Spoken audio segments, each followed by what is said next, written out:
Hey everybody, Economic Ninja here. Hope you're doing great. Got some interesting news out of oilprice.com.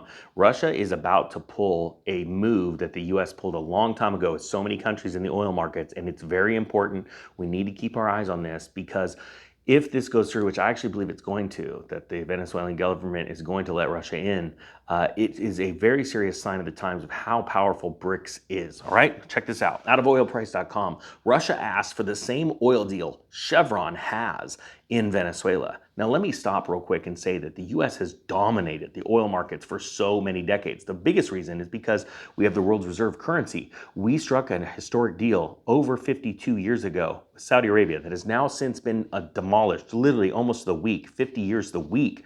But back then, Saudi Arabia agreed for military protection and some other things, including a lot of money, that they would sell or price their oil in dollars, thus creating a vacuum, a desperate need around the world for US dollars. The US was able to print them. The Federal Reserve, being a private bank, was able to print excessive amounts of money and push that inflation off around the country, around the world, and enjoy being in the lap of luxury for dominating the oil space. But on top of that, the US was able to bargain with other countries special deals to move in and maintain or literally dominate the drilling of oil in these other countries, okay? But times are changing. Russia and China, along with other BRICS nations, are dominating, or are beginning to dominate the energy fields. Saudi Arabia walking away and joining alliance with China is only one example of this. Check this out. It says Russia has asked Venezuela's state-run oil company for a deal very similar to the one Chevron has for controlling crude oil exports for its JVs there. Reuters sources said anonymously on Tuesday, and to say anonymously is the understatement of the world. It is, because this is very, very serious. Okay, if this goes through, it is going to end up, I believe, having cascade effects with other countries around the world signing up with BRICS. Remember, there are a lot of countries that are applying for BRICS status. Okay, Mexico is one of them, and I want you to understand, Mexico has a lot of oil, a lot of oil. Okay, here we go. Rosneft's parent company, Robuzuvinev, has asked Venezuela for a deal that would allow it to market the crude oil and fuel oil produced by its joint ventures in Venezuela. The sources said this would be similar to the deal Chevron has struck with the South American oil company. Or it says, as it stands today, the crude oil from Rosenbadneft's joint ventures, of which there are 5, is marketed and exported by PDVSA's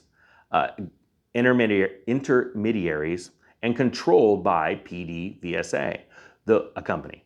Those intermediaries get a chunk of its proceeds, and Russia is eager to take that chunk for itself.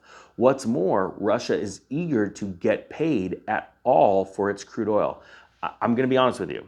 After what we experienced with all of the sanctions that the Biden administration put on Russia, and the EU did as well, but then they quickly reversed those because the ruble collapsed, where they said, hey, we'll give you a discount for our oil, but you have to buy in rubles. And the sheer amount of buying, especially out of India, caused the ruble to come running up, shows me that the US and Europe are freaking out. And stories like this, when they sit there and they say that Russia's eager to get paid at all for its oil, I think is completely false. And the reason why that is because Russia can simply mark down their oil, okay? And they know how good that works. All right. It says here, Reuters, it says on top of that, the PDVSA owns Rosenbernef's $1.4 billion from extended loans, although PDVSA is disputing that figure. But granting Rosenbernef's, if I could pronounce that correctly, this right would mean revising some of Venezuela's statutes, which say that PDVSA has control over crude oil and fuel sales and exports. Venezuela managed to skirt these statutes last year for Chevron, who now can market this crude oil from its JVs with PDVSA on its own in lieu of payment for what PDVSA owns it. All these darn acronyms. And that's the name of the company. Blows me away. If successful, Russia would have access to another crude oil revenue stream at a time when the Western world is looking to squeeze Ukraine's invadership to strip it of its finances. Reuters sources suggested that this is not the first time the company, Rosenbergnefts, has made this request. Last year, Russia asked Venezuela for the ability to market its crude oil in Venezuela, but the request was denied. The debt Venezuela is accruing right now, check this out, this is the most important part. The debt Venezuela is accruing that is now due to Russia could make Venezuela more open to such an arrangement. Okay, that is the key right there. Russia is owed money back from Venezuela. Venezuela took out loans from Russia. Venezuela is having a hard time. This is exactly what the US did a long time ago. They loaned money out to countries and then they squeeze them. We are seeing China pick up Saudi Arabia. I believe we are going to see Russia pick up Venezuela. And the stronger the BRICS nations get, countries like Venezuela are watching this and they feel more inclined or comfortable with allowing these countries to come in and market their services or their commodities like oil. And Russia knows their hand. They're playing their hand properly.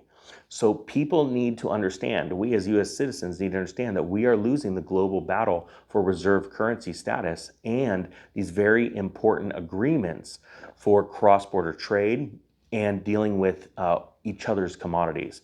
This is very serious. And I want to keep following this story because I believe personally we're going to see Russia get that deal with Venezuela.